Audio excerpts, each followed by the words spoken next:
بسم اللہ الرحمن الرحیم۔ السلام علیکم ورحمۃ اللہ وبرکاتہ۔ لبیک ٹی وی سے رب نواز لودھرا ایک نئی ویڈیو کے ساتھ آپ کی خدمت میں حاضر ہے۔ آسکر ایوارڈ کے لیے نامزد پاکستانی فلم جوائے لینڈ کے خلاف شکایات کی تحقیقات کے لیے وزیر اعظم نے کمیٹی بنا دی۔ پاکستان کے وزیر اعظم شہباز شریف نے آسکر ایوارڈ کے لیے نامزد کی جانے والی فلم جوائے لینڈ کے خلاف شکایات کی تحقیق کے لیے ایک کمیٹی بنانے کا اعلان کیا ہے، جو اس بات کا جائزہ لے گی کہ آیا یہ فلم معاشرتی اور اخلاقی اقدار کے خلاف تو نہیں۔ واضح رہے کہ جوائے لینڈ فلم، جس نے مئی میں دنیا کے سب سے بڑے فلمی میلے کانز میں ایوارڈ اپنے نام کیا تھا اور اب سرکاری طور پر پاکستان کی جانب سے آسکر ایوارڈ میں نامزد کی گئی تھی، سنسر سرٹیفکیٹ جاری ہونے کے باوجود اب تک پاکستان میں ریلیز نہیں ہو سکی۔ 3 دن قبل وزارت اطلاعات نے اس فلم کو جاری ہونے والا سنسر سرٹیفکیٹ یہ کہتے ہوئے منسوخ کر دیا تھا کہ اس میں انتہائی قابل اعتراض مواد ہے۔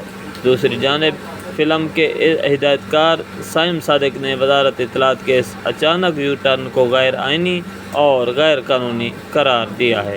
وزیر اعظم آفس سے جاری ہونے والے اعلان کے مطابق فلم جوائے لینڈ کے خلاف شکایات موصول ہونے کے بعد وزیر قانون کی نگرانی میں 8 رکنی کمیٹی تشکیل دی گئی ہے، جس میں وزیر اطلاعات، وزیر برائے کمیونیکیشن، وزیر سرمایہ کاری، وزارت انفارمیشن ٹیکنالوجی، وزیر اعظم کے مشیر برائے امور گلگت بلتستان سمیت چیئرمین پی ٹی اے اور چیئرمین پیمرا بھی شامل ہوں گے۔ اس کمیٹی کو 15 نومبر یعنی منگل تک اپنی سفارشات پیش کرنے کی ہدایت کی گئی ہے۔ خیال رہے کہ پاکستانی ڈائریکٹر، رائٹر و اداکار سائم صادق کی فلم جوائے لینڈ کی کہانی ایک خواجہ سرا کی زندگی پر بنائی گئی ہے، جس کو سرمد کھوسٹ اور اپوروا چرن نے پروڈیوس کیا ہے۔ اس میں لاہور کے محنت کش طبقے کے ایک شادی شدہ مرد اور ایک خواجہ سرا کے درمیان بڑھتے ہوئے رشتے کو دکھایا گیا ہے۔ فلم میں ثروت گیلانی، ثانیہ سعید، علی جنیجو، ثنا جعفری، علینا خان سمیت دیگر اداکاروں نے کام کیا۔ اس فلم کو حال ہی میں اس وقت بین الاقوامی شہرت ملی جب کانز فلم فیسٹیول میں جوائے لینڈ نے 2 کیٹیگریز میں ایوارڈ حاصل کیے، جن میں جیوری پرائز ان دی انسرٹن ریگارڈ اور کانز کیبر پالم پرائز شامل ہیں۔ یاد رہے کہ جیوری پرائز ان دی انسرٹن ریگارڈ کو اس فلمی میلے کا دوسرا بڑا ایوارڈ تسلیم کیا جاتا ہے۔ تاہم اس فلم کے موضوع کی وجہ سے پاکستان میں 2 مختلف آراء پائی گئی۔ ایک جانب اس طرز کے موضوع پر فلم سازی اور اس کی بین الاقوامی کامیابی کو سراہا گیا، تو دوسری جانب ایک طبقے نے اس فلم پر اخلاقی اقدار کی خلاف ورزی کے الزامات لگائے، جن میں گزشتہ دنوں اضافہ دیکھنے کو ملا۔ سائم صادق کی جانب سے جاری بیان میں کہا گیا ہے کہ ہماری فلم کو اگست میں 3 سنسر بورڈ نے دیکھا اور منظور کیا۔ ان کا کہنا ہے کہ 18ویں ترمیم کے بعد پاکستان کا آئین صوبوں کو اپنے فیصلے خود کرنے کی آزادی دیتا ہے۔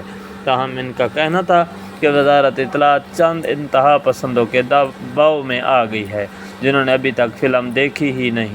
یہ لوگ ہمارے وفاقی سنسر بورڈ کے فیصلے کو غیر متعلقہ بنا کر اس کا مذاق اڑا رہے ہیں۔ سائم صادق نے لکھا کہ وفاقی وزارت اطلاعات نے سندھ اور پنجاب کو غیر آئینی طور پر اپنا فیصلہ قبول کرنے کا حکم دیا، حالانکہ قانونی طور پر سندھ اور پنجاب میں فلم کے 18 نومبر کو ریلیز میں کوئی رکاوٹ نہیں۔ سائم صادق نے اپنے بیان میں کہا کہ اس فلم کے لیے کئی لوگوں کی سال کی محنت اور خطیر سرمایہ کاری لگی ہوئی ہے، جسے بے بنیاد افواہوں اور قانون پر اچانک حاوی ہو جانے والے چند افراد کی وجہ سے ضائع نہیں ہونا چاہیے۔ اداکار ہمایوں سعید نے سوشل میڈیا پر لکھا کہ جوائے لینڈ پہلی جنوبی ایشیا کی فلم ہے جس نے کانز فلم فیسٹیول میں ایوارڈ جیت کر ہمارے سر فخر سے بلند کیے۔ یہ ہمارے ہی لوگوں کی کہانی ہے جسے ہمارے اپنوں نے یہاں کے لوگوں کے لیے لکھا ہے۔ مجھے امید ہے کہ یہ فلم دیکھنے کے لیے دستیاب ہوگی۔ اس فلم پر جاری سوشل میڈیا بحث میں فنکاروں اور فلمی دنیا سے تعلق رکھنے والے لوگوں نے سائم صادق کا ساتھ دیا، وہیں سیاسی شخصیات کی جانب سے بھی ان کے حق میں بات کی گئی۔ حال ہی میں سینٹ میں مستعفی ہونے والے مصطفیٰ نواز کھوکھا نے لکھا کہ آخر 90% سے زائد مسلمانوں کے ملک میں اسلام کیوں خطرے میں رہتا ہے؟ ایک فلم ہماری اقدار کو کیسے خطرے میں ڈال سکتی ہے؟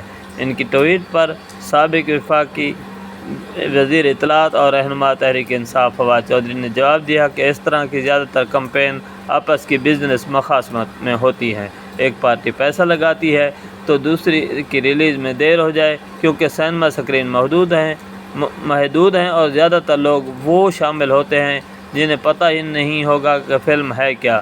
کمزور وزیر ہو تو دباؤ میں آ ہی جاتا ہے۔